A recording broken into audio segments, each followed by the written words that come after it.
వినయం భ్రంశమవడానికి కారణం కేవలం పొగట్ట. హనుమ జీవితంలో అగ్ని సదృశమైనటువంటి పరీక్ష ఒకటి ఆయన వినయానికి తటస్థించింది. ఒకటేమి ఎన్ని మాటలో తటస్థించాయి యథార్థానికి, కానీ ఆయన వ్యక్తిత్వం అటువంటిది. అసలు ఆ వ్యక్తిత్వంలో ఇక అహంకారం పొడసూపే లక్షణం లేదు. అది ఎంత మహాత్ముడండి. ఒకప్పుడు కాకపోతే ఒకప్పుడు ఎవరికైనా అహంకారం పైకి లేస్తుంది. హనుమయందు మీకు అసలు ఆ లక్షణమే కనపడదు.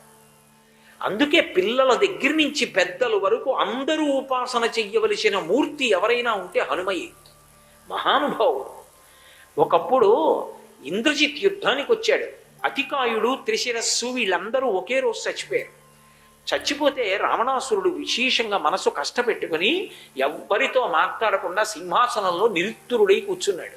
అరే రే, నా కొడుకుల మరణవార్త వినవలసి వచ్చిందే అని. పక్కన ఇంద్రజిత్ ఉన్నాడు. లేచి, నాన్నగారు బెంగ పెట్టుకోకండి, ఇప్పుడు నేను యుద్ధానికి వెడుతున్నాను, శత్రువులందరినీ నిగ్రహిస్తాను, సాయంకాలానికి మీకు శుభవార్త తీసుకొస్తాను అని వెంటనే వెళ్ళి నికుంభలా హోమం చేస్తాడు. హోమం చేశాడు. భగ్గున అగ్నిహోత్రం పైకి లేచి ప్రదక్షిణంగా తిరిగింది. అందులోంచి వస్తుంది రథం. ఆ రథం ఎక్కడానికి అన్నీ సిద్ధం చేసుకుని ఆ అక్షయబాణ తూణీరాలు కట్టుకుని, ధనస్సు కట్టుకుని, కవచం కట్టుకుని రావణాసురుడికి నమస్కారం చేయడానికి వచ్చాడు. రావణుడు ఆశీర్వచనం చేసి పంపించాడు. రథం ఎక్కి బయలుదేరాడు. ఎవరికి కనపడడిక, మేఘాల్లోకి వెళ్ళిపోతాడు.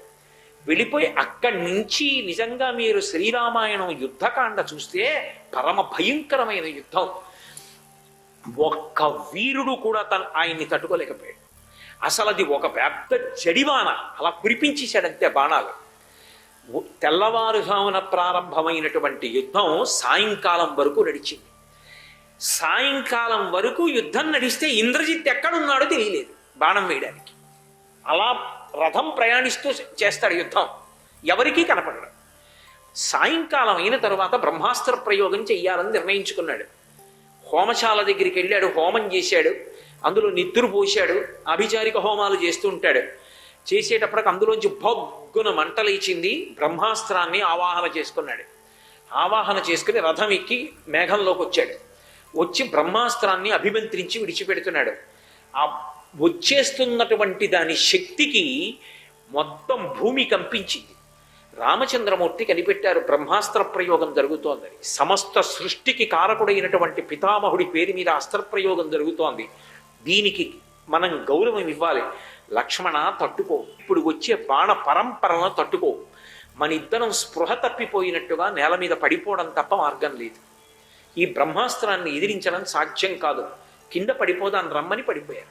రామదూత హనుమాన్, శ్రీరామదూత హనుమాన్.